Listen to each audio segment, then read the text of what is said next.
संसद भवन के पास सुरक्षा बढ़ा दी गई है। संसद भवन के पास की कई सड़कों को फिलहाल बंद कर दिया गया। रफी मार्ग को बंद कर दिया गया। राजेंद्र प्रसाद रोड भी बंद कर दिया गया है। संसद भवन के रास्तों पर भारी बैरिकेडिंग कर दी गई। तो रफी मार्ग भी इस वक्त बंद है। इसी के साथ राजेंद्र प्रसाद रोड जो है वो भी बंद है और आसपास की कई ऐसी सड़कें हैं जहां पर बैरिकेड्स लगाने के साथ साथ भारी पुलिस फोर्स की तैनाती भी की गई।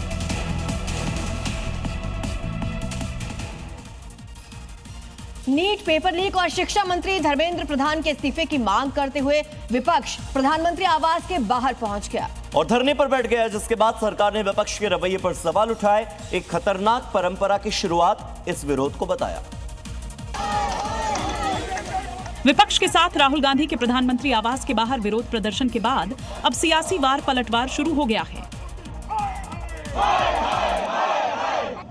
क्योंकि ऐसा पहली बार हुआ कि पीएम आवास के पास किसी नेता प्रतिपक्ष ने धरना दिया हो, जिसके बाद बीजेपी और सरकार इसको नेशनल सिक्योरिटी के लिए खतरा बता रही है। जबकि कांग्रेस का कहना है कि नीतियों पर सवाल उठाना, जवाब मांगना और असहमति दर्ज कराना विपक्ष और जनता का संवैधानिक अधिकार है। प्रदर्शन के दौरान राज्य मंत्री जितेंद्र सिंह ने राहुल गांधी को समझाने की कोशिश की, लेकिन वो नहीं माने। तब पुलिस ने हिरासत में लेकर मौके से हटाया और फिर बाद में छोड़ दिया गया। Hotel Management with AI. Join IIHM, International Institute of Hotel Management. विरोध कर रहे कांग्रेस सांसद राहुल गांधी का कहना है कि छात्रों के मुद्दे पर चर्चा होनी चाहिए। संसद में चर्चा कराए सरकार, राहुल गांधी ने कहा। अमित शाह इस्तीफा दें, ये भी अब राहुल गांधी कह रहे हैं।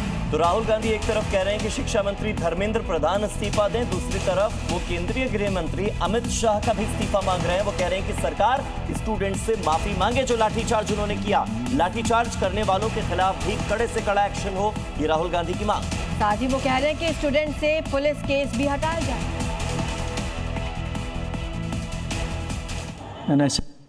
और लगातार पेपर लीक को लेकर राहुल गांधी ने सरकार को घेरते हुए सवाल उठाया कि भारत की शिक्षा व्यवस्था क्यों चरमरा रही है, पेपर लीक की घटनाएं क्यों हो रही हैं, भारत में शिक्षा इतनी महंगी क्यों है, पेरेंट्स पर आर्थिक बोझ क्यों बढ़ रहा है।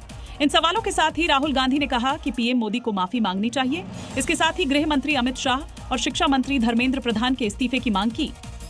फाइनली पूरी ऑपोजिशन चाहती है कि ये जो इशू है, देश का सबसे बड़ा इशू है, इस पे लोकसभा में, राज्यसभा में डिबेट हो और हम अपनी बात रख सकें।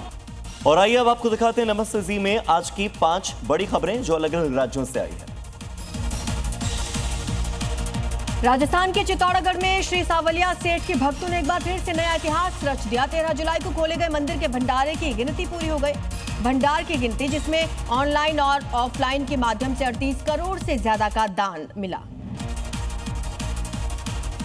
उत्तर प्रदेश के सहारनपुर में एक मीट प्लांट में गैस रिसाव होने से अफरा तफरी मच गई। प्लांट में काम कर रही 14 महिला मजदूरों की तबीयत बिगड़ गई। कई महिलाएं बेहोश हो गई। इसके बाद उन्हें अस्पताल में भर्ती करवाया गया। नोएडा में कार अचानक से आग का शिकार बन गई और धू-धू करके जलने लगी। सूचना पर पहुंची दमकल विभाग की टीम ने आग पर जैसे तैसे काबू पाया, लेकिन तब तक कार पूरी तरह से जलकर राख हो गई थी। गनीमत ये रही कि हादसे में कोई जनहानि नहीं हुई है। मध्य प्रदेश के रायसेन में तेज बारिश की वजह से नदियां उफान पर हैं। लोगों की परेशानी बढ़ गई है। इस दौरान खेत में धान की खेती करने जा रहे लोग नदी के पार फंस गए, जिसके बाद पुलिस और एसडीआरएफ की टीम ने लोगों का रेस्क्यू किया।